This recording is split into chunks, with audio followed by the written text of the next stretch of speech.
السلام علیکم ورحمۃ اللہ وبرکاتہ. نحمده ونصلي على رسوله الكريم اما بعد فاعوذ باللہ من الشیطان الرجیم. بسم اللہ الرحمن الرحیم. رب اشرح لي صدری ويسر لي امری واحلل عقدۃ من لسانی یفقهوا قولی. تلاوت لگائیے. شروع اللہ کے نام سے جو بے انتہا مہربان نہایت رحم فرمانے والا ہے. بے شک ایمان والے کامیاب ہو گئے وہ جو اپنی نماز میں خشوع اختیار کرنے والے ہیں، وہ جو لغو باتوں سے اعراض برتنے والے ہیں، اور وہ جو زکوٰۃ دینے والے ہیں، وہ جو اپنی شرمگاہوں کی حفاظت کرتے ہیں سوائے اپنی بیویوں کے یا جو ان کے دائیں ہاتھوں کی ملکیت ہے. بے شک ان پر اس معاملے میں کوئی ملامت نہیں. پس جو شخص اس کے علاوہ کا طلبگار ہو تو وہی حد سے نکلنے والے ہیں، اور جو اپنی امانتوں اور اپنے وعدے کا لحاظ رکھنے والے ہیں اور جو اپنی نمازوں کی حفاظت کرتے ہیں، ایسے ہی لوگ وارث ہیں جو جنت الفردوس کے وارث ہوں گے اور وہ اس میں ہمیشہ رہنے والے ہوں گے. کامیابی کا لفظ ایسا لفظ ہے جو ہر شخص کی ایک تمنا ہوتا ہے. زندگی میں کوئی بھی مرحلہ ہو، کوئی بھی موڑ ہو، کوئی بھی امتحان ہو، چھوٹا ہو یا بڑا، ہم سب کیا چاہتے ہیں کہ ہم اس میں کامیاب ہوں. یہی وجہ ہے کہ جب معمولی سا بھی کوئی ٹیسٹ ہوتا ہے یا ایگزام ہوتا ہے تو ہمیں ایک خاص طرح کی انگزائٹی ہوتی، ایک فکر ہوتی، ایک پریشانی ہوتی، چاہے پڑھے یا نہ پڑھے، محنت کریں یا نہ کریں. اور وہی ایک پریشانی اور فکر ہمیں کام کرنے پر ابھارتی. پھر ہم پڑھتے ہیں اور سنجیدگی اختیار کرتے ہیں اپنے پڑھنے میں. پھر اس کے بعد ہم امتحان دیتے ہیں. امتحان دینے کے بعد بھی دعائیں کرتے ہیں. حالانکہ جو ہونا تھا وہ تو ہو چکا، جو ہم نے کرنا تھا وہ تو کر لیا، لیکن پھر بھی دعائیں کرتے رہتے ہیں حتیٰ کہ رزلٹ کا وقت آ جاتا ہے. جب نتیجہ آنے والا ہوتا ہے تو ہم سب کے دل کیسے دھڑکتے ہیں، چاہے چھوٹا سا امتحان ہو یا کوئی بڑا ہو. اور جب تک ہمیں یقین نہیں آ جاتا، اور بعض اوقات دیکھ کے پیپر کو بھی یقین نہیں آتا کہ ہم کامیاب ہو چکے ہیں. اور ایسے کتنے ہی تجربات ہم سب نے کیے ہیں. لیکن ان سب امتحانوں سے ایک بڑا امتحان ہے اور وہ آخرت کا امتحان ہے. اس امتحان میں کامیاب ہونے کے لیے کچھ ضروری صفات انسان کے اندر ہونی چاہیے. وہ امتحان معمولی امتحان نہیں، اس کے لیے کچھ ریکوائرمنٹس ہیں، اور وہ اسی نے ہمیں دی ہیں جس نے ہم پر یہ امتحان لازم کیا ہے. ہم سب اپنی زندگی میں آزمائے جا رہے ہیں. قرآن مجید میں اللہ تعالیٰ فرماتے ہیں تبارک الذی بیدہ الملک وہو علی کل شیء قدیر الذی خلق الموت والحیاۃ لیبلوکم ایکم احسن عملا. بہت بابرکت ہے وہ ذات، یعنی اللہ تعالیٰ کی ذات، الذی بیدہ الملک، جس کے ہاتھ میں ساری بادشاہت ہے، وہو علی کل شیء قدیر، الذی خلق الموت والحیاۃ، جس نے زندگی اور موت کو بنایا.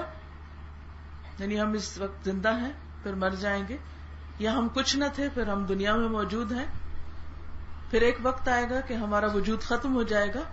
یہ سب کچھ کیوں ہے؟ لیبلوکم ایکم احسن عملا، تاکہ تمہارا امتحان لے کر دیکھے کہ تم میں اچھے کام کون کرتا ہے، احسن عمل کس کے ہیں. تو گویا کامیاب ہونے کے لیے ہم سے کس چیز کا مطالبہ کیا گیا ہے؟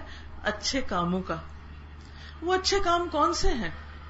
ان کا ذکر قرآن مجید کی مختلف آیات میں ملتا ہے، اور آج کی یہ آیات سورۃ المؤمنون کی ابتدائی 11 آیات ہیں. ان سے بھی پتہ چلتا ہے کہ کامیاب ہونے کے لیے ایمان تو شرط ہے ہی، لیکن مومنون ہونے کے علاوہ ضروری ہے کہ ہم اپنے عمل سے بھی ثابت کریں کہ واقعی ہم ایمان والے ہیں. تو اللہ تعالیٰ فرماتے ہیں قد افلح المؤمنون، یقیناً کامیاب ہو گئے، پار لگ گئے، کون؟ المؤمنون، ایمان والے۔ کون سے ایمان والے؟ کیا کرائیٹیریا ہے اس ایمان کا؟ کیا صفات ہے ان ایمان والوں کی؟ کیا چاہیے کامیابی کے لیے؟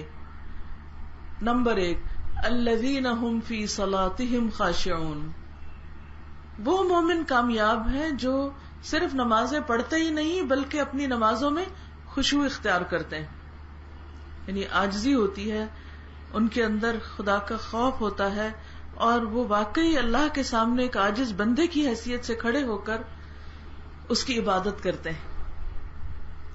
اس کے برعکس ایک اور جگہ پر فرمایا فَوَيْلٌ لِّلْمُصَلِّينَ الَّذِينَ هُمْ عَنْ صَلَاتِهِمْ سَاهُونَ، ہلاکت ہے ان نمازیوں کے لیے جو اپنی نمازوں سے غافل ہیں، ان کے بارے میں وہ ان کا حق ادا نہیں کرتے، یعنی دوسرے معنوں میں ان کا حق ادا نہیں کرتے۔ تو کامیاب ہونے کے لیے صرف نماز پڑھنا کافی نہیں، بلکہ ایسی نماز پڑھنا ضروری ہے جس کے اندر خشوع ہو، عاجزی ہو، توجہ اللہ سبحانہ وتعالی کی طرف ہو، دل کے اندر بھی جھکاؤ ہو اور جسم پر بھی وہ نظر آ رہا ہو، اندر اور باہر دونوں پہ خشوع طاری ہو، جس میں انسان جب اللہ کے آگے کھڑا ہو تو واقعی اس کا ایک اپنے رب کے ساتھ کنیکشن ڈیولپ ہو جائے۔ ایسی نماز مطلوب ہے۔ تو سوچئے اگر کوئی نماز پڑھے ہی نہ تو وہ کیسے کامیاب ہو سکتا ہے؟ صرف پڑھ لینا کافی نہیں، بلکہ کیا ضروری ہے؟ اس کے اندر خشوع و خضوع، توجہ، سکون، کہ انسان جب کھڑا ہو تو عاجزی کے ساتھ، رکوع کرے تو سکون کے ساتھ، سجدہ کرے تو اطمینان کے ساتھ، پھر اتحیات پہ بیٹھے تو آرام کے ساتھ، اور پھر جو پڑھے اس پر توجہ بھی کرے۔ قیامت کے دن سب سے پہلا حساب کس چیز کا ہوگا؟ نماز کا۔ صرف گنتی ہی نہیں پوری کی جائے گی کہ اچھا کتنی پڑھی تھی، وہ تو ہے ہی اپنی جگہ، لیکن یہ بھی دیکھا جائے گا کہ وہ کس کوالٹی کی تھی۔ مثلا دنیا کے امتحان میں آپ کو 5 سوال دیے جاتے ہیں کہ مثلا 10 میں سے آپ کو کہا جاتا ہے 5 کا جواب دینا لازم ہے، تو آپ کیا کرتے ہیں اس میں؟ اگر 4 کا جواب لکھیں یا 3 کا لکھیں تو کیا ہوگا؟ پاس ہونے کے چانسز کم ہو جائیں گے، یا اگر ہوں گے بھی تو شاید مارجن پہ پاس ہوں۔ اسی طرح بعض اوقات امتحان میں یہ آتا ہے کہ 5 سوال کرنا ہے لیکن ان میں سے پہلا لازمی ہے، کمپلسری کوسچن۔ تو اسی طرح ہمیں بھی بہت سے کام کرنے کو کہا گیا ہے، لیکن اس میں نماز کیا ہے؟ کمپلسری۔ ان الصلاۃ کانت علی المؤمنین کتابا موقوتا، کہ نماز مومنوں پر وقت کی پابندی کے ساتھ فرض کی گئی ہے، اس میں کوئی چھٹی نہیں، چھوٹ نہیں۔ تو پہلی کوالٹی نماز میں خشوع۔ دوسری چیز والذین هم عن اللغو معرضون، وہ لوگ جو لغو سے اعراض برتتے ہیں۔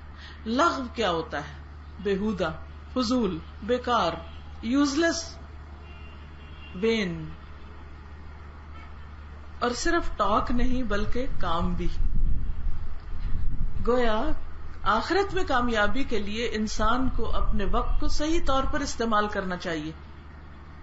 دیکھیے ہمارے پاس بالکل لمیٹڈ وقت ہے، نمبرڈ ڈیز ہیں۔ حسن بصری کہتے ہیں کہ انسان کے پاس گنتی کے دن ہے، جب انسان کا ایک دن چلا جاتا ہے تو اس کا ایک حصہ فوت ہو جاتا ہے۔ ایک موت تو آتی ہے نا، جب آئے گی، ایک دن ہے اس کے آنے کا، لیکن اس سے پہلے بھی جتنے دن ہم گزار چکے ہیں وہ سارا وقت ہم سے فوت ہو چکا ہے، ہم اتنے % آلریڈی فوت ہو چکے ہیں، اور باقی کاؤنٹ ڈاؤن ہو رہا ہے۔ جب آخری نمبر پہ آئے گا تو بس چراغ بجھ جائے گا، اور پھر یہ وقت، یہ زندگی کبھی دوبارہ نہیں ملے گی، کبھی بھی نہیں۔ تو انسان کو اکثر سوچنا چاہیے کہ ایک مرا ہوا شخص چارپائی پہ اپنے لیے کیا چاہتا ہے کہ مجھے کچھ اچھا کام کرنے کا وقت مل جائے، لیکن وہ واپس نہیں آ سکتا۔ کتنے ہی لوگ اچانک فوت ہو جاتے ہیں. ابھی جاپان کا زلزلہ سب اس کے بارے میں جانتے ہیں کہ دنیا میں چونکہ وہ علاقہ ہے ہی زلزلوں کی زد میں، انہوں نے ایسے گھر بنا رکھے ہیں کہ جو بڑے بڑے شاکس کو سہ جاتے ہیں اور انسان کو پتہ نہیں چلتا. یعنی زلزلہ پروف گھر بنائے ہوئے تھے انہوں نے. لیکن جب اللہ تعالی کی قوت سامنے آئی تو کوئی چیز باقی نہیں رہی. مضبوط سے مضبوط چیزیں اور مضبوط سے مضبوط شپس اور کاریں اور گھر اور بلڈنگز سب ایسے پانی میں بہہ گئی کہ جیسے کوئی بات ہی نہ ہو. یہ ہماری آنکھوں دیکھنے کی چیز ہے نا. ہم تو ٹیلی ویژن کی اسکرین پہ ہم سب کچھ دیکھتے ہیں. اب جو لوگ بھی چلے گئے وہ واپس نہیں آ سکتے. صرف 2.5 منٹ کی بات تھی. انہیں 1 منٹ پہلے بھی نہیں پتا تھا کہ آئندہ کیا ہونے والا ہے. کسی کو بھی نہیں پتا. اللہ سبحانہ وتعالیٰ فرماتے ہیں اَأَمِنْتُم مَّن فِي السَّمَاءِ أَن يَخْسِفَ بِكُمُ الْأَرْضَ فَإِذَا هِيَ تَمُورُ. کیا تم بے خوف ہو گئے ہو، نڈر ہو گئے ہو، ڈر نہیں لگتا تم کو اس ہستی سے جو آسمان میں ہے کہ وہ تمہیں زمین میں دھسا دے، زمین نگل جائے اور زمین پھر ہچکولے کھانے لگے. تو ہمیں ہمیشہ ڈرتے رہنا چاہیے. اس ڈر کا مطلب کیا ہے کہ ہم اپنے وقت کو صحیح طور پر استعمال کریں، فضول باتوں میں اور فضول کاموں میں دلچسپی نہ لیں. کوئی بھی کام کرتے وقت، کوئی بھی بات کرتے وقت، کچھ بھی کرتے وقت یہ سوچیں کہ اس کا مجھے آخرت میں کیا ملے گا. دنیا میں بعض اوقات ہم گھنٹوں کے حساب سے ویجز لیتے ہیں نا، اتنے گھنٹے کام کیا میری اتنی تنخواہ بنتی. لیکن اس کے بعد کے جو گھنٹے ہوتے ہیں وہ کس کے ہیں؟ کیا اس پر کوئی بھی اجر نہیں؟ کیا اس پہ کوئی بھی پوچھ نہیں؟ وہ تو اس سے بھی زیادہ قیمتی ہے. دنیا میں تو کوئی آپ کو 1,000 روپے گھنٹے پہ کام دے دے گا، کوئی 2,000 پہ دے دے گا، کوئی اس سے کم یا زیادہ. لیکن آخرت میں جو اجر ملنے والا ہے باقی گھنٹوں کے استعمال پر، جس میں ہم سمجھتے ہیں کہ اس پہ تو کچھ بھی نہیں، اب ہم جیسے چاہیں ان کو گزارے. اب ہم نے بہت کام کر لیا، جاب کر لی، محنت کر لی، اس کا اتنا پیسہ ہم کو وصول ہو گیا یا ہو جائے گا مہینے کے اینڈ پر، اور اب ہم باقی وقت میں یہ ہمارا ٹائم ہے، اٹس مائی ٹائم، میں جو چاہوں کروں، جیسے چاہوں اس کو گزاروں. لیکن مومن ایسے نہیں سوچتا. یہ مومن کی سوچ نہیں ہوتی. مومن اپنے وقت کو بہت قیمتی سمجھتا ہے کہ مجھے جا کر اس کا حساب دینا ہے، مجھے اللہ کو جواب دینا ہے. اس لیے وہ کیا کرتا ہے کہ ہر لغو سے، ہر اس چیز سے جس کا اس کو نہ دنیا میں فائدہ نہ آخرت میں فائدہ، اس سے بچتا ہے. اور اگر کسی چیز کا دنیا میں اسے کوئی وقتی فائدہ مل بھی رہا ہو، لیکن اگر اسے لگتا ہے کہ آخرت میں اس کا کوئی فائدہ نہیں، تو وہ اس کو چھوڑ دیتا ہے. والذین هم عن اللغو موردون. ہر بیکار، فضول، نکمی چیز ان کی زندگی سے باہر ہوتی. مثلا بیکار باتیں کیا؟ لوگوں کی باتیں. فلاں نے ایسا کیا، ایسا کہا، وہ وہاں گیا، وہ وہاں سے آیا، فلاں نے ایسے کپڑے پہن رکھے تھے، اور اسی قسم کی باتیں جن سے کوئی نہ انسان کچھ سیکھتا ہے اور نہ ہی کچھ اس کو حاصل ہوتا ہے. پھر فرمایا والذین هم للزکاۃ فاعلون. ایک معنی تو یہ ہے کہ وہ زکوٰۃ ادا کرتے ہیں، اور ایک معنی یہ ہے کہ وہ تزکیہ کرتے رہتے ہیں، یعنی اپنی بری عادتوں کو اپنے سے نکالتے رہتے ہیں. یہ وہی نکال سکتا ہے جو پہلے صفت پہ کام کر رہا ہو کہ لغو سے پرہیز کرے. اور پھر اور کیا کرتے ہیں؟ والذین هم لفروجہم حافظون. خاص طور پر وہ اپنی شرم گاہوں کی حفاظت کرتے ہیں، اپنے آپ کو ننگا ہونے سے بچاتے ہیں، اور زنا سے پرہیز کرتے ہیں، کسی بھی حرام تعلق سے پرہیز کرتے ہیں. ہاں، شادی کے دائرے میں رہ کر وہ اپنی جائز خواہشات کو پورا کرتے ہیں. اس کے علاوہ جو کوئی کچھ اور طلب کرے فَأُولَٰئِكَ هُمُ الْعَادُونَ. تو ایسے لوگ حد سے بڑھ جانے والے ہیں، اور ایسا کرنا آخرت میں ناکامی کا سبب ہوگا. ایسے لوگ کامیاب نہ ہو سکیں گے. اور پھر والذین هم لأماناتهم وعہدهم راعون. وہ لوگ جو اپنی امانتوں اور وعدوں کی پاسداری کرتے ہیں، ان کی نگرانی کرتے ہیں، ان کی حفاظت کرتے ہیں. والذین هم علی صلواتهم یحافظون. اور وہ لوگ جو اپنی نمازوں کی حفاظت کرتے ہیں. خاص طور پہ پھر نماز کا ذکر آ گیا. پہلی بات بھی نماز کی تھی، دوسری بات آخری بات بھی نماز کی ہے. گویا ان کی باقی زندگی کے سارے کام ان نمازوں کے بیچ میں ہوتے ہیں. ہم کیا کرتے ہیں کہ سارے پروگرام بنا کے پھر دیکھ لیتے ہیں وقت بچا تو نماز پڑھ لیں گے، لیکن مومن سب سے پہلے نماز کی حفاظت کرتا ہے. نماز کی حفاظت سے مراد کیا ہے کہ اس کے وقت کی پابندی کرتا ہے، اپنے لباس کی، طہارت کی، اور اسی طرح جو کچھ اس میں پڑھ رہا ہے اس کو بھی صحیح طور پر پڑھتا ہے. تو یہ ساری چیزیں نمازوں کی حفاظت میں آتی ہیں. اولئک ھم الوارثون، یہی لوگ وارث ہوں گے. الذین یرثون الفردوس، جو وراثت میں فردوس پائیں گے. فردوس جنت کا اعلیٰ ترین مقام ہے. فردوس جنت کا سب سے اونچا درجہ ہے. سب سے اونچے درجے میں کون جائیں گے؟ جن کے اندر یہ صفات ہوں گی. ہم فیہا خالدون، جس میں وہ ہمیشہ ہمیشہ رہیں گے، پھر وہاں سے وہ کبھی بھی نکالے نہیں جائیں گے. پھر وہ دن آئے گا کہ جب ان کو ان کی اصل عیش و عشرت شروع ہوگی. پھر جو دنیا میں ان کے اوپر بوجھ تھے اور ذمہ داریاں تھیں اور مصیبتیں تھیں اور تکلیفیں اور مشکل وقت تھے، وہ سب گزر گئے، اور اب وقت ہے امن کا، چین کا. لیکن یہ امن اور چین کیسے آ سکتا ہے؟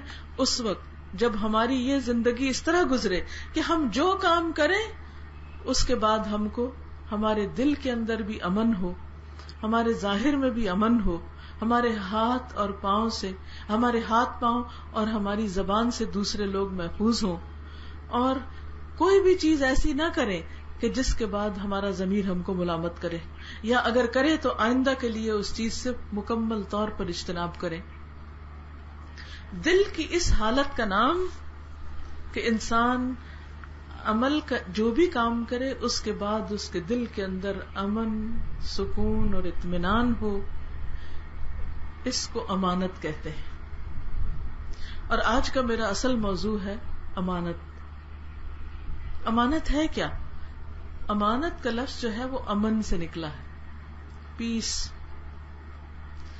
امانت ایک ایسی صفت ہے، ایک ایسی کیفیت ہے جس میں انسان کے اندر بھی پیس ہوتا ہے، اندر بھی امن ہے، اور انسان کے ظاہر میں بھی، باہر بھی امن ہے. وہ ایک پرامن شخص بن جاتا ہے. اور آج دنیا میں سب سے زیادہ کمی کس چیز کی ہے؟ امن ہی کی تو کمی ہے. ہم اپنے دلوں کی حالت دیکھیں تو وہ اضطراب کا شکار ہے، بے چینی کا شکار ہے. آج صبح میں ایک لیکچر سن رہی تھی کسی کا، تو اس میں وہ بتا رہے تھے کہ انہوں نے مدر ٹریزا کے زندگی کے آخری حصے میں لکھے ہوئے کچھ خط کسی میوزیم میں دیکھے، جس میں مدر ٹریزا نے اس بات کا اعتراف کیا. انہوں نے پوپ جان پال کو ایک خط لکھے تھے جس میں وہ کہتی ہیں کہ میری زندگی کی ہر رات انتہائی کرب میں گزری ہے، انتہائی کرب میں. مجھے کبھی اندر چین نصیب نہیں ہوا، اور مجھے سمجھ نہیں آتی کہ جیزس مجھ سے کیا چاہتے ہیں، کہ جو کچھ میں کر رہی ہوں یہ کس لیے ہے، یہ کیا ہے. اب آپ دیکھیے کہ ایک وہ شخص، یہ کوئی عام شخص کی بات نہیں ہے، یہ وہ شخص ہے کہ جس کے دن رات وقف ہیں کس کے لیے؟ لوگوں کی خدمت کے لیے، جن کی ایک بہت بڑی کنٹریبیوشن ہے. لیکن ان کے اندر کی حالت کیا ہے؟ وہاں امن نہیں. حالانکہ آپ کو پتا ہے کہ ان کو دنیا میں کتنی شہرت ملی اور کتنی ان کی تعریفیں کی گئی اور کیا کچھ ان کے بارے میں کہا گیا. اور یہ صرف مدر ٹریزا کا حال نہیں، انسانوں کی اکثریت اندر کے کرب، بے چینی، ڈپریشن اور اضطراب کا شکار ہے. وجہ کیا ہے؟ ہم اسباب باہر تلاش کرتے ہیں. فلاں نے مجھے پریشان کیا کر رکھا ہے، فلاں شخص مجھے بہت تکلیف دیتا ہے. کسی کا کوئی بچہ ہو سکتا ہے، کوئی شوہر ہو سکتا ہے، کوئی بہن بھائی، کوئی ماں باپ سے نالا ہے، کوئی دوستوں سے نالا ہے، کوئی کسی سے، کوئی کسی. آپ جس کو چاہیں بلیم کر دیں، سب کی لسٹ بنا لیں، یہ سب مجھے تنگ کرتے ہیں. اکثر لوگ بہت ناخوش ہوتے ہیں لوگوں سے، ان کو ہر ایک سے کوئی نہ کوئی شکایت ہوتی، وہ کسی سے بھی راضی نہیں ہوتے، کیونکہ ان کے اندر چین نہیں، سکون نہیں، امن نہیں. وجہ کیا ہے؟ وجہ باہر نہیں تلاش کریں، وجہ اندر تلاش کریں. کیوں نہیں وہ چین، وہ امن کیوں نہیں؟ اس لیے کہ کہیں نہ کہیں کچھ کمی ہے، کہیں ہم خود کچھ غلط کر رہے ہیں لیکن ہمارے دل بینا نہیں ہے. دلوں پہ زنگ ہے تو نظر بھی نہیں آتا. مسئلہ کیا ہے؟ وجہ کیا ہے؟ کمی کہاں ہے؟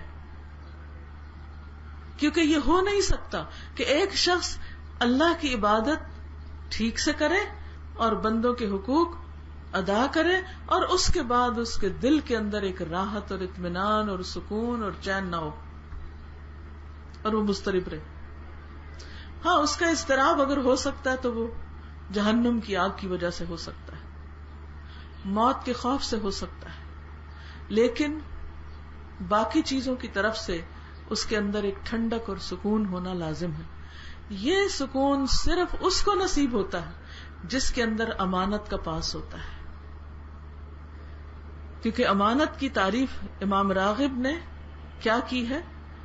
التی تدل علی سکون القلب، وہ کیفیت جو دل کے سکون پہ دلالت کرتی، ایسی چیز جس پر انسان مطمئن ہو، وہ امانت ہے.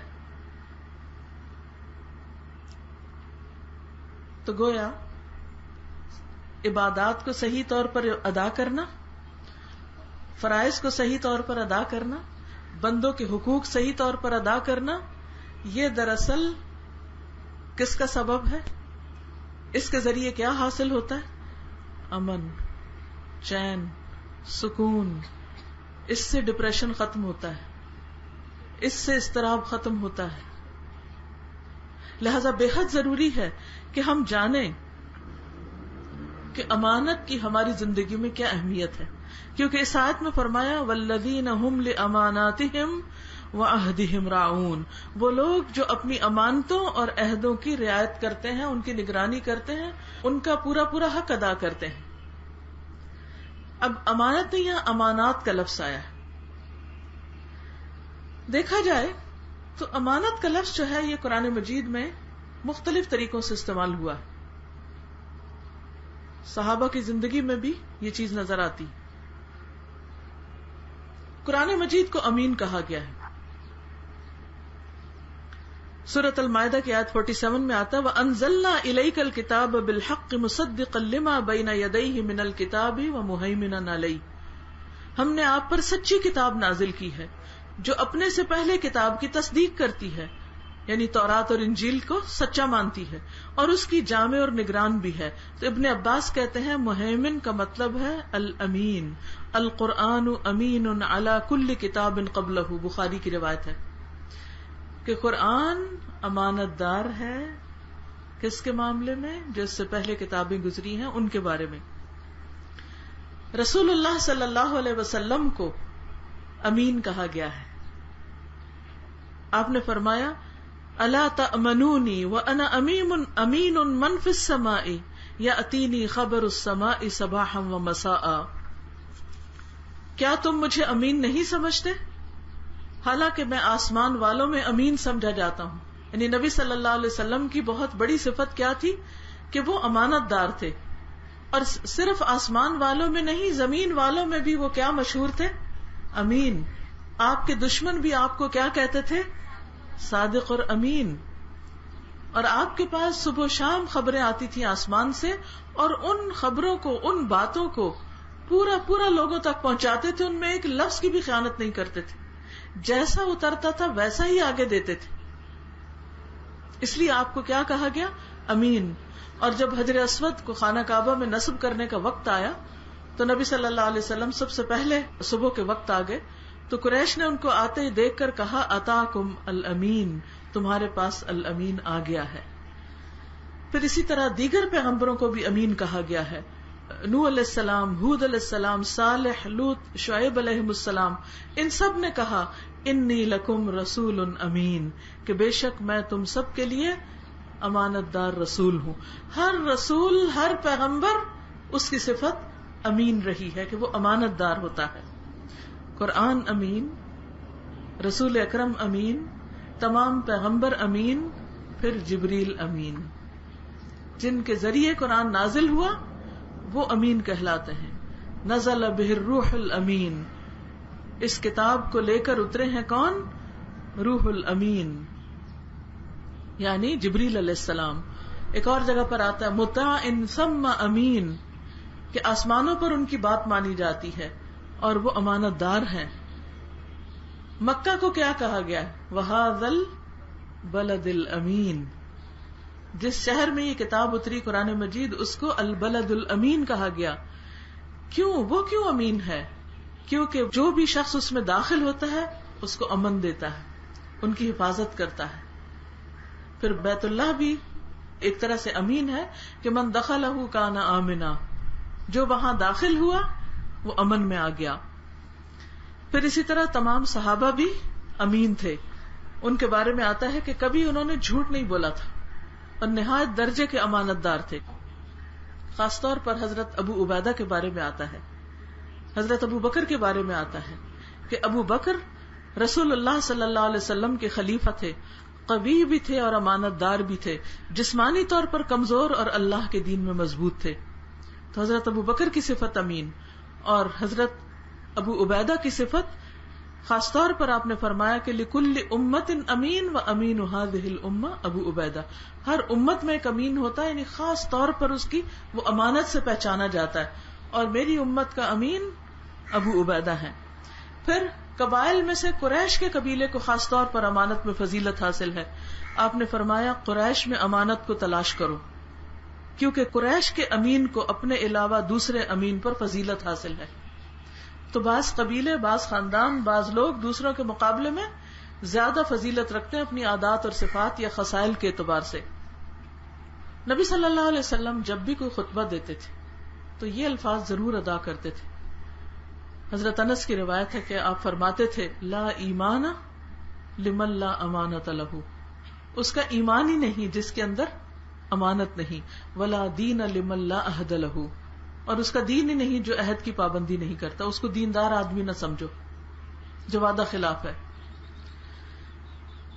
تو اس سے کیا پتہ چلتا ہے کہ اگر ہمارے اندر امانت نہیں تو ہمارا تو ایمان بھی قابل اعتبار نہیں. انبیاء کی صفت، کتاب کی، مکہ کی، فرشتے کی امانت امین، اور اس کے برعکس منافق کی صفت کہ وہ خائن ہوتا ہے. حدیث میں آتا ہے اربع اذا کن، یعنی 4 صفات ایسی ہیں کہ جو کسی انسان کے اندر ہو تو وہ پکا منافق ہے.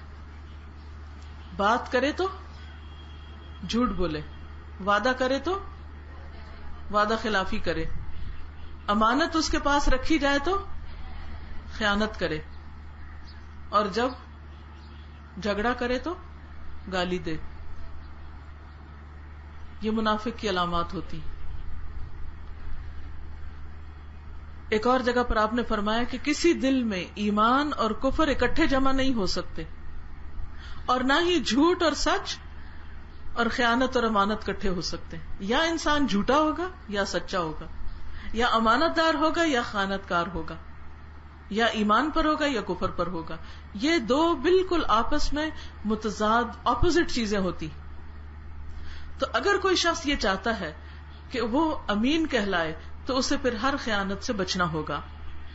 پھر اسی طرح حضرت ابن عباس کہتے ہیں کہ رسول اللہ صلی اللہ علیہ وسلم نے فرمایا 4 خصلتیں اگر تم میں موجود ہوں، یعنی 4 چیزیں اگر تمہارے اندر ہوں تو دنیا میں سے کچھ بھی گم ہو جائے، کچھ بھی چلا جائے تو تمہیں کوئی افسوس نہ ہو، نقصان ہے ہی نہیں.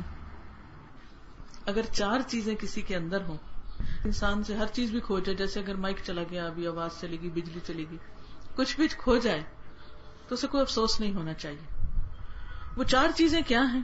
نمبر 1 سچی گفتگو، کہ انسان بات کرے تو سچ بولے. نمبر 2 امانت کی حفاظت.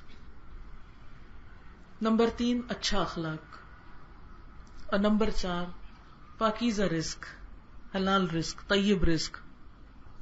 اب آپ دیکھیں کہ کیا فائدہ ہوگا اگر ہم امانت کا لحاظ رکھیں گے. حدیث میں آتا ہے نبی صلی اللہ علیہ وسلم نے فرمایا تم مجھے 6 چیزوں کی ضمانت دو تو میں تمہیں جنت کی گارنٹی دیتا ہوں. وہ کیا ہے؟ بات کرو تو سچ بولو، وعدہ کرو تو پورا کرو، جب امانت دار بنائے جاؤ تو امانت کا حق ادا کرو، اپنی شرمگاہوں کی حفاظت کرو، اپنی نظروں کو بچاؤ اور اپنے ہاتھ روک لو، یعنی ہاتھ نہ بڑھاؤ کسی غلط کام کے لیے. بعض اوقات کسی کی طرف ایسے اشارہ انسان کرتا ہے یا کسی کو مارنے لگتا ہے تو یہ کیا ہے؟ ہاتھ کو بڑھانا. تو ہاتھ کو روک لو ہر برے کام سے، ہر غلط کام سے. پھر اسی طرح آپ صلی اللہ علیہ وسلم نے فرمایا کہ اگر تم پسند کرتے ہو کہ اللہ اور اس کے رسول تم سے محبت کریں تو تم 3 چیزوں کی حفاظت کرو: بات سچی کرو، امانت ادا کرو اور اچھی ہمسائیگی. اور اچھا بننا کیا ہوتا ہے؟ صرف اس وقت نہیں جب کوئی اچھا ہو. اچھا وہ ہوتا ہے جب کوئی اس کے ساتھ برا کرے تو بھی وہ اچھا بن کے دکھائے. اب سوال یہ پیدا ہوتا ہے کہ جو امانت اتنی اہم ہے اور جس کے ساتھ ہمیں ہمارے اندر ایک اطمینان اور سکون اور خوشی پیدا ہوتی، وہ ہے کیا چیز؟ اور جس کے لیے اللہ رسول کی رضامندی حاصل ہوتی ہے، جس کے لیے جنت کی گارنٹی دی گئی ہے، کیا چیز ہے وہ؟ تو آئیے دیکھتے ہیں کہ امانت ہے کیا جس کا ہمیں پاس رکھنا ہے، جس کا لحاظ رکھنا ہے، جس کو نبھانا ہے تاکہ ہمیں وہ مطلوبہ فائدے حاصل ہو سکیں. امانت جو ہے وہ صرف کسی مال کو اپنے پاس رکھ کے واپس لوٹانے کا نام نہیں. امانت کا اطلاق اللہ کی عبادت کے معاملے میں بھی ہوتا ہے اور بندوں کے حقوق کے معاملے میں بھی اور مالی معاملات میں بھی. سب سے پہلے عبادات. امانت کا ایک معنی عبادت بھی کیا گیا ہے کہ جب ہم عبادت کریں، مثلا نماز پڑھیں یا روزہ رکھیں یا زکوٰۃ دیں یا حج کریں، تو ان تمام معاملات میں امانت سے کام لیں. نماز کی امانت کیا ہے؟ کوئی بتائے گا آپ میں سے؟ انسان جب نماز پڑھے تو پوری پڑھے. پوری پڑھنے سے مراد یہ ہے کہ سجدے اور رکوع میں چوری نہ کرے، نماز کی چوری سے بچے. اور وہ کیا ہوتی ہے کہ انسان جلدی سے رکوع کرے، ابھی ایک سبحان ربی العظیم جاتے ہوئے، ایک وہاں اور ایک اٹھتے ہوئے، تو آپ نے پورا ٹک کے تو نہیں کیا. نماز کی امانت میں کیا ہے کہ مثلا پہلے تو طہارت پوری، یعنی وضو کیا ہے تو ایک بال برابر بھی جگہ خشک نہ رہے، چہرے سے، بازوؤں سے، پاؤں سے، کیونکہ اگر وہ خشک رہی تو وضو نہیں ہوگا اور وضو نہیں ہو تو نماز نہیں ہوگی. تو یہاں امانت کی پابندی کیا ہے؟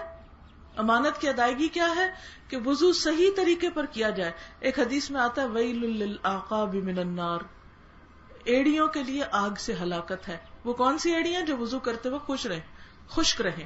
کیونکہ بعض لوگ کیا کرتے ہیں، پاؤں دھوتے یوں کر کے آگے پاؤں کر کے ہٹا لیتے ہیں، وہ پیچھے سے ایڑیاں بعض اوقات کردری ہوتی ہیں، ان کو پوری طرح نہیں دھوتے، یا انگلیوں کے اندر خلال نہیں کرتے پاؤں کی تو وہ پانی جاتا ہی نہیں ہے ان کے اندر. پھر اسی طرح زکوٰۃ میں کیا امانت ہوگی؟ پوری ادا ہو، کمی نہ کی جائے، ردی مال نہ دیا جائے. روزے میں کیا امانت ہوگی؟ اس کا حق ادا کیا جائے، چھپ کے بھی کوئی چیز نہ کھائی جائے.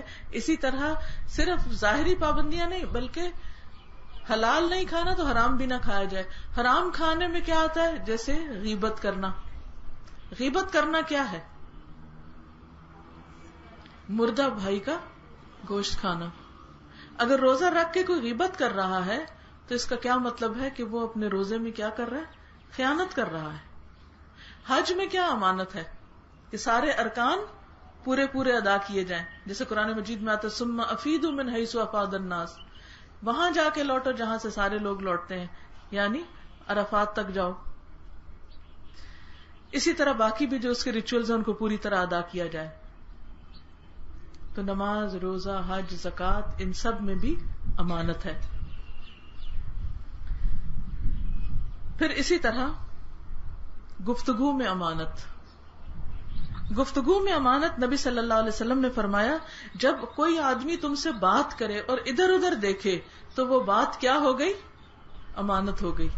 اب وہ بات آپ آگے نہیں بتا سکتے، وہ کسی کا راز ہے آپ کے پاس، چاہے وہ منہ سے بول کے نہ بھی بتائے کہ کسی کو نہ بتانا. جب وہ بتاتے ہوئے ادھر ادھر دیکھ رہا ہے تو اس کا مطلب یہ ہے کہ وہ سامنے والے بندے سے آگے کسی اور تک نہیں جانے دینا چاہتا، کسی اور کو نہیں بتانے دینا چاہتا. اسی طرح راز بھی امانت ہوتے ہیں. بعض اوقات ہم قسم کھا لیتے ہیں نہیں قسم سے میں کسی کو نہیں بتاؤں گی، تو مجھے بتا دو یہ بات، اور بات معلوم کر لیتے، پھر اس کے بعد جس جس کو جی چاہتا بتاتے ہیں. تو یہ کیا ہے؟ خیانت. امانت کا اپوزٹ کیا ہے؟ خیانت. اور خیانت جو ہے اس کی بہت بڑی سزا ہے. حدیث میں آتا ہے کہ ہر خیانت آگ میں ہے، بہت سخت پکڑ ہے اس پر.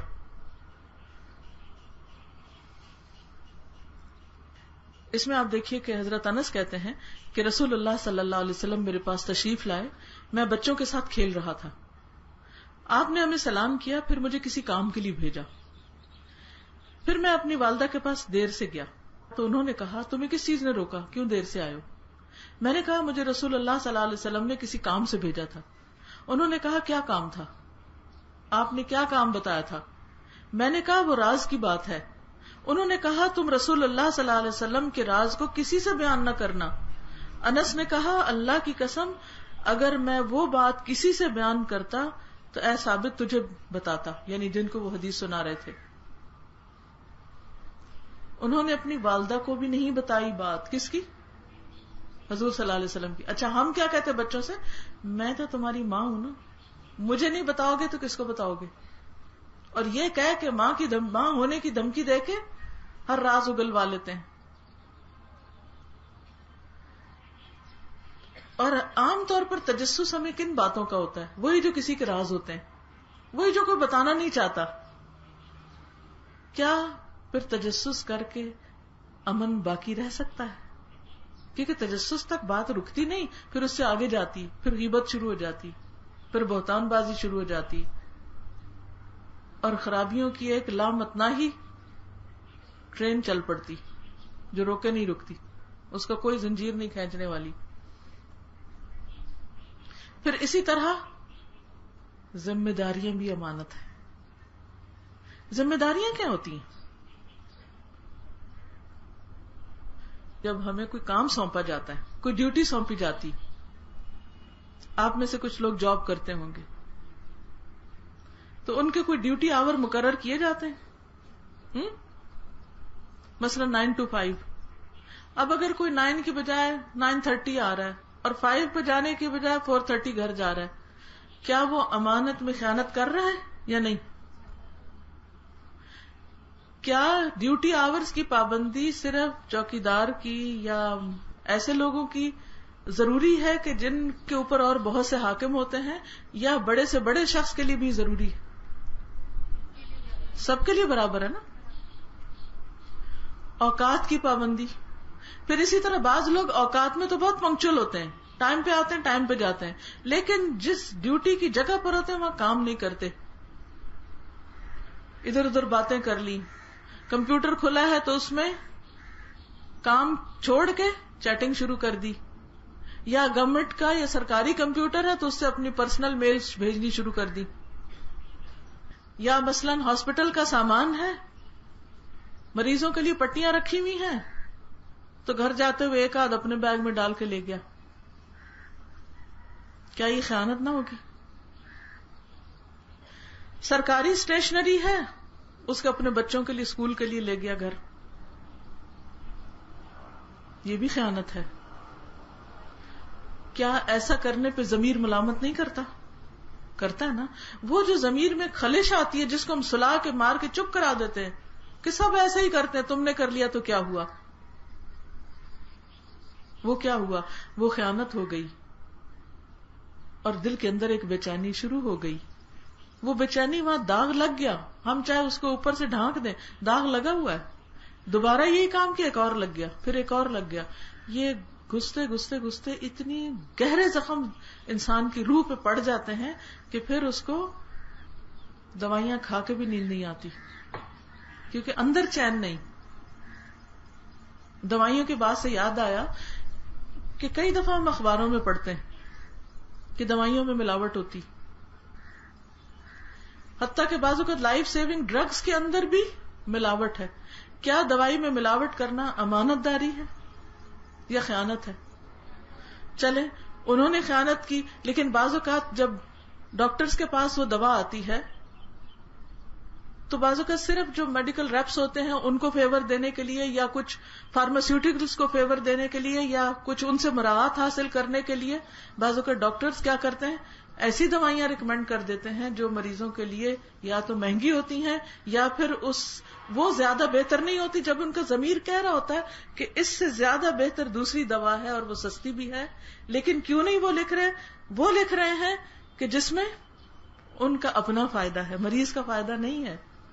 یا یہ کہ بعض اوقات ضرورت ہی نہیں ہے دوائی دینے کی اور بے وجہ ہی لکھے جا رہے ہیں تاکہ زیادہ دوائیاں بکے تو فیکٹریاں چلیں. اگر وہ بکیں گی نہیں دوائیاں تو کیا ہوگا اور بنے گی کیسے؟ اور اگر بنے گی نہیں تو پھر کاروبار کیسے چلیں گے؟ لیکن ساری قیمت کس کو ادا کرنی پڑتی؟ مریض کو، جو پہلے ہی مدد کا محتاج ہے. پھر اسی طرح اگر ایز اے نرس مریض کو دوا دینے کی ڈیوٹی ہے کہ مریض بے ہوش پڑا ہے، اس کو پتا نہیں، اور ہماری ڈیوٹی ہے کہ ہم نے اس کو ایک خاص مقدار میں دوا دینی، اس مقدار کو کم کر دینا یا زیادہ کر دینا اپنی مرضی سے، یہ خیانت ہے یا نہیں؟ خیانت ہے نا، امانت کی پابندی نہیں. یا ڈوز مس کر دینا، جا کے کہیں پھینک دینا اور وہاں جا کے سائن کر دینا کہ ہو گیا کام، یعنی بغیر کام کیے سائن کر دینا، انٹریاں کر دینا، یہ سب کچھ کیا ہے؟ خیانت. اور پھر آپ دیکھیے کہ یہ صرف ڈاکٹرز ہی نہیں، زندگی کے ہر فیلڈ کے اندر جو جس بھی ذمہ داری کو نبھا رہا ہے ان سب کے اوپر ایک امانت عائد ہوتی. مثلا نبی صلی اللہ علیہ وسلم نے امام کو، مؤذن کو، ان کو بھی امانت دار قرار دیا ہے. پھر اسی طرح کسی بھی ڈیوٹی پر ہو، مثلا دودھ بیچنے والوں کے لیے امانت کیا ہے کہ دودھ کیسے بیچیں؟ ملاوٹ کے بغیر. جتنی بھی فوڈ کی اقسام ہے، آج آپ دیکھیں ہمارا ملک اسلامی جمہوریہ پاکستان ہے، ہم سب اپنے آپ کو مسلمان کہتے ہیں، ہم میں سے بہت سے تاجر بہن بھائی مسجدوں میں بھی جاتے ہیں، داڑیاں بھی رکھی ہوئی ہیں، عمرے پہ بھی جاتے ہیں، حج بھی کرتے ہیں، لیکن اس کے باوجود جو چیزیں وہ بیچتے ہیں وہ خالص نہیں ہوتی، ان میں ملاوٹ ہوتی ہے جس سے دوسروں کی صحت کو نقصان ہوتا ہے، ان کی زندگی خطرے میں ہوتی ہے. بعض اوقات کنٹامینیٹڈ نیڈلز کو دوبارہ پیک کر کے ری یوز کر دیا جاتا ہے. کیا یہ خیانت ہے یا نہیں؟ یہ امانت داری نہیں، یہ خیانت ہے. پھر اسی طرح ایک اور روایت میں آپ دیکھیے، حضرت سعد کے باغ میں انگور بہت ہوتے تھے اور ان کی جانب سے باغ میں ایک شخص داروغہ تھا، یعنی اس نے ذمہ دار انہوں نے بنایا ہوا تھا. ایک مرتبہ بہت زیادہ انگور لگ گئے تو باغ کے نگران نے حضرت سعد کو لکھا کہ مجھے اندیشہ ہے کہ انگور ضائع ہو جائیں گے کیونکہ بہت زیادہ اگ گئے، آپ اجازت دیں تو میں اس کا شربت نکال لوں. حضرت سعد نے لکھا کہ جس وقت میرا یہ خط تم کو پہنچے باغ چھوڑ دو، اللہ کی قسم میں آج سے کسی بات پہ تمہارا اعتبار نہیں کروں گا. پھر اس کو باغ سے معطل کر دیا کہ تمہیں جو ڈیوٹی دی گئی ہے اور جو کام بتایا گیا ہے بس وہی کرو، اس کو آگے پیچھے نہیں کرو. پھر اسی طرح یہ ہے کہ یوسف بن ماہک کہتے ہیں کہ فلاں آدمی کئی یتیموں کا سرپرست تھا، میں اس کا خرچہ لکھا کرتا تھا، منشی تھا. ان یتیموں نے اسے 1000 درہم کا مغالطہ دیا جو اس نے ان کو ادا کر دیا. انہوں نے کہا کہ کم ہے ہمارے پیسوں میں سے. بعض اوقات ایسا ہوتا ہے نا، ہم کسی کو گن کے دیتے ہیں تو وہ اگلا کہتا ہے نہیں بھی 1000 کم نکلا ہے. تو یتیموں نے کہا کہ جی ہمارے پیسے کم نکلے، تو انہوں نے اس کو ادا کر دیا. پھر میں نے ان کے مال میں دگنا پایا، جب دوبارہ لے کے گنے تو وہ تو پیسے زائد تھے. تو وہ کہتے ہیں کہ میں نے اس سے کہا جس نے مجھے ذمہ دار بنایا ہوا تھا کہ کیا میں ان کے مال سے یہ نکال لوں؟ تو اس نے کہا نہیں، مجھے میرے والد نے بتایا ہے، انہوں نے رسول اللہ صلی اللہ علیہ وسلم کو فرماتے ہوئے سنا، جو تمہارے پاس امانت رکھوائے اس کی امانت ادا کرو، اور جو تم سے خیانت کرے تم اس سے خیانت نہ کرنا۔ بعض اوقات انسان کہتا ہے میں بدلہ لے رہا ہوں، اس نے بھی تو مجھے دھوکہ دیا تھا، میں بھی اب اس کو مزہ چکھاؤں گا، تو اس کی اجازت نہیں ہے۔ قیامت کے دن ہر شخص کو پل صراط پر سے گزرنا ہوگا۔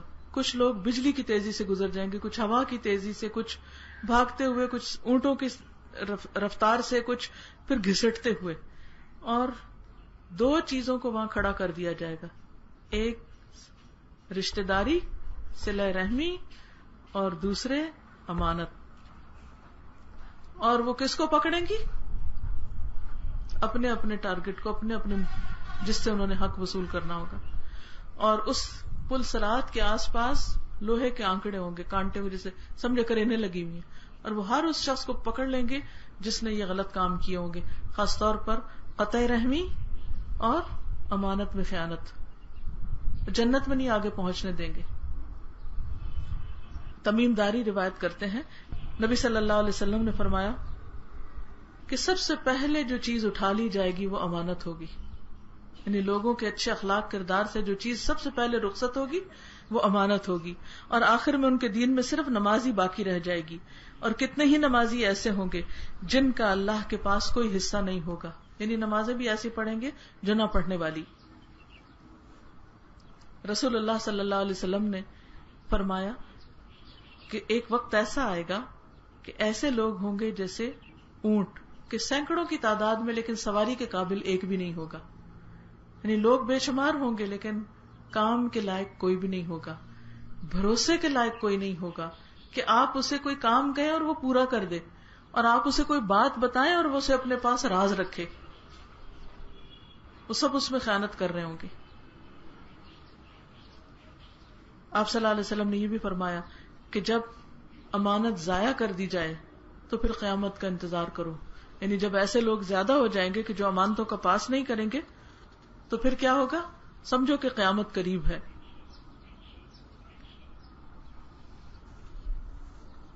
پھر اسی طرح نبی صلی اللہ علیہ وسلم نے فرمایا کوئی آدمی ایسا نہیں کہ اللہ اسے رعایا پر حاکم بنائے اور وہ ان کے حقوق میں خیانت کرے تو اللہ اس پر جنت حرام کر دے گا، یعنی ان کو ان کا پورا معاوضہ نہ دے، یا ان کے حقوق ادا نہ کرے، یا ان کی ضروریات کا خیال نہ رکھے، تو اس کی اپنی آخرت خسارے میں ہوگی۔ اب آپ دیکھیں کہ یہ تو حاکم کی بات کی گئی، لیکن جو شخص جس چیز کا بھی ذمہ دار ہوتا ہے،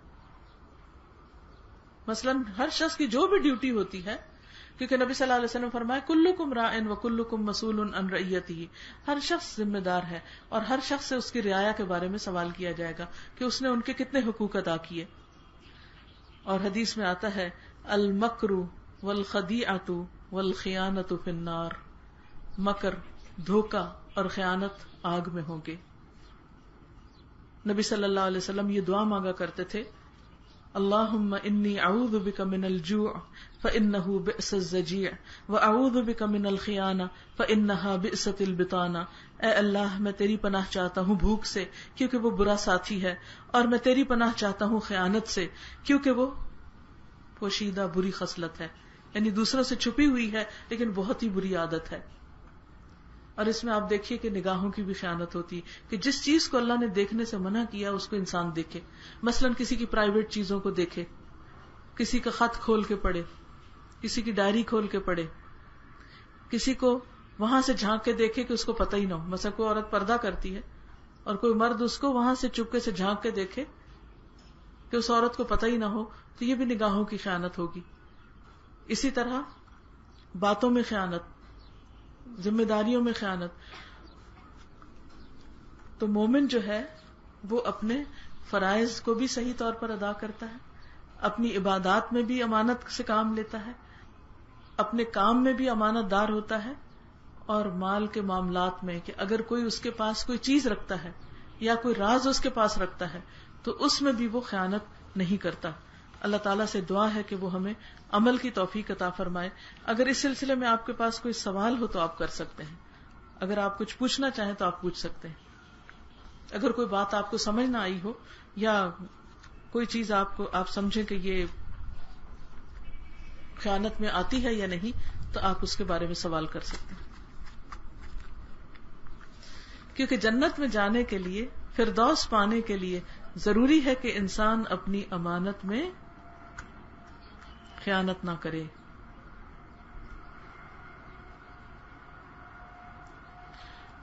اب دیکھیے کہ اس میں اس ٹاپک کے اوپر 2 کیسٹس، ابھی تو چونکہ ٹائم کم تھا تو اس لیے ہم نے مختصر سی بات کی ہے. امانت کے موضوع پر 2 کیسٹس پر مشتمل یہ ایک پوری ٹاک ہے. اگر آپ چاہیں تو اس کو پیچھے وہاں پر سٹال لگا ہوا ہے، اور کتابیں بھی ہیں اور کیسٹس بھی ہیں، تو ان میں آپ دیکھ سکتے ہیں. اسی طرح حسن اخلاق، اس میں امانت کے علاوہ اور بھی بہت سے ٹاپک ہیں، جیسے مثال کے طور پر نرمی، صبر، جھگڑا، گفتگو، مجالس، امانت، ذمہ داری، خیرخواہی. تو اس سے بھی آپ مختلف ٹاپک سن سکتے ہیں، اور یہ اس کی کتاب بھی ہے جس میں یہ ساری احادیث وغیرہ لکھی ہوئی بھی ہیں. تو اپنے پڑھنے کے لیے اور دوسروں کو سکھانے کے لیے آپ ان کتابوں اور ان کیسٹ سے استفادہ کر سکتے ہیں. تو کوئی سوال اگر کسی کے ذہن میں آیا ہے تو پلیز آپ ان سے پکڑ لیجئے.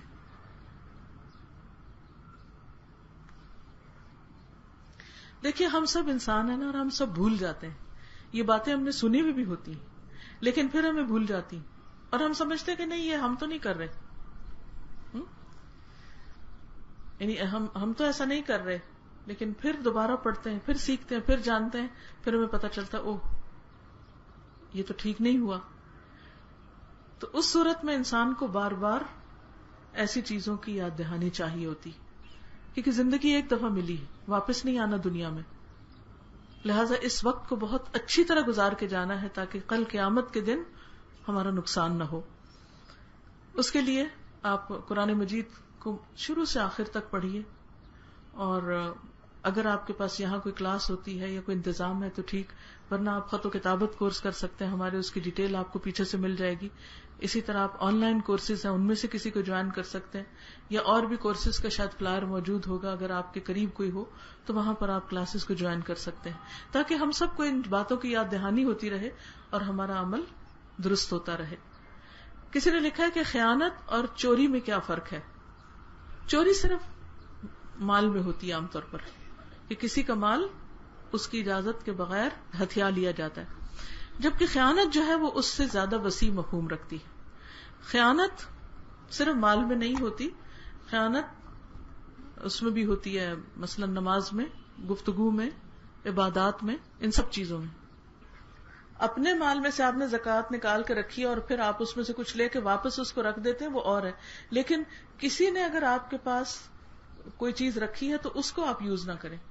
اگر تھوڑی دیر کے لیے اس کو کر کے اور پھر واپس پوری کر دیا جائے تو پھر تو خیانت نہیں ہوگی، کیونکہ ایک مجبوری آ گئی اور ابھی ٹائم بھی نہیں ہوا، تو ود ان ڈیو ٹائم اگر وہ ادا کر دیتے ہیں تو پھر خیانت نہیں ہوگی، کیونکہ پیسے تو اپنے ہی ہیں نا.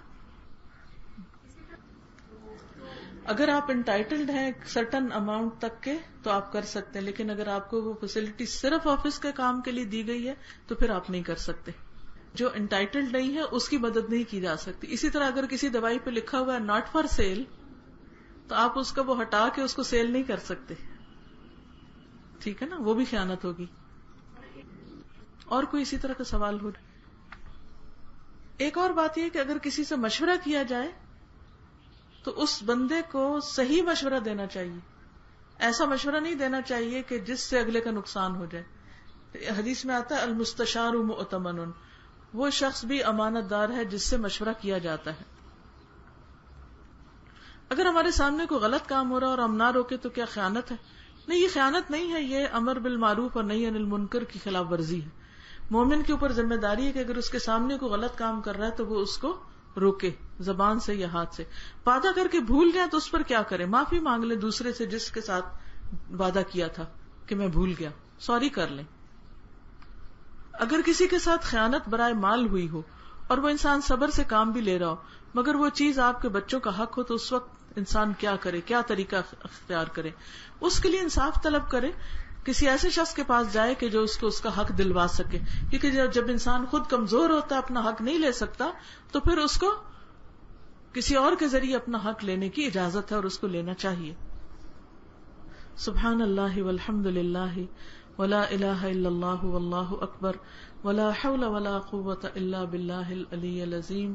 اللہم صل علی محمد وعلی آل محمد کما صلیت علی ابراہیم وعلی آل ابراہیم انک حمید مجید. اللہم بارک علی محمد وعلی آل محمد کما بارکت علی ابراہیم وعلی آل ابراہیم انک حمید مجید. ربنا آتنا فی الدنیا حسنۃ وفی الآخرۃ حسنۃ وقنا عذاب النار. ربنا لا تزغ قلوبنا بعد اذ ہدیتنا وہب لنا من لدنک رحمۃ انک انت الوہاب. یا اللہ پاک، جو کچھ ہم نے پڑھا ہے ہمیں اس پر عمل کرنے والا بنا اور ہمیں ہر طرح کی خیانت سے محفوظ رکھ. یا اللہ ہمیں اپنے پسندیدہ بندوں میں شامل کر لے. یا اللہ ہماری آنکھیں کھول دے، ہمارے دلوں کو روشن کر دے، اور جہاں جہاں زندگی میں کہیں ہم جانے انجانے خیانت کر رہے ہوں یا اللہ ہمیں اس سے باز آنے کی توفیق عطا فرما. یا رب العالمین ہمیں ہر طرح کی خیانت سے محفوظ رکھ. یا رب العالمین تو ہمیں دنیا میں ہی معاف کر دے. ربنا تقبل منا. یا اللہ جو بھی حاضرین مجلس ہیں ان کو ایمان، تقوی، حیا، عفت، پاکیزگی، رزق حلال عطا فرما، اور جو کچھ ان کے دلوں میں جائز خواہشات ہیں ان کو پورا فرما. جنہوں نے اس مجلس کا اہتمام کیا ہے انہیں اس کی بہترین جزا عطا فرما، اور اس ہسپتال میں جو بھی نیکی، بھلائی اور خیر کا کام ہو رہا ہے اللہ اس میں بہترین برکت پیدا فرما اور انہیں بہترین مددگار عطا فرما.